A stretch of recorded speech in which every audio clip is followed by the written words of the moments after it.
भाई हमार पहले पवन भैया का वायरल वीडियो देख लो जा, ओकरा बाद ही वीडियो पर चर्चा करी जाये।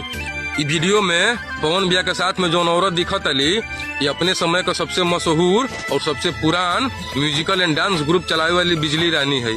पिछला कुछ दिन से लगातार इनकर तबियत बहुत ज्यादा खराब चलत रहा। जब ये बात पवन भैया के पता चलल तो तुरंत अपन गाड़ी भेज के उनके बोला के लखनऊ का सबसे बढ़िया हॉस्पिटल वेदांता में अपन खर्चा से उनकर इलाज करावता न। और जब तक पूरा तरह से ठीक ना हो जाये तब तक पवन भैया और उनकर परिवार के साथ पवन भैया के लखनऊ वाला घर पर ही रही। देखा जा, यहाँ बात पैसा और पॉपुलरिटी के नहीं क्या होत, यहाँ बात होती है इंसानियत के। लोग ऐसे ही उनके सरस्वती पुत्र ना कहेला। जितना सुरीला उनकर आवाज है, जितना अच्छा कलाकारी करे न, उससे कई गुना ज्यादा अच्छा वो इंसान हुआ। लोग पूछे न कि कैसे पवन सिंह 30 साल से भोजपुरी इंडस्ट्री पर एक तरफा राज करता न, ओकर जवाब ये बा कि जे दूसरा साथे अच्छा करेला ओकरा साथे भगवान कब्बो बुरा ना करे न।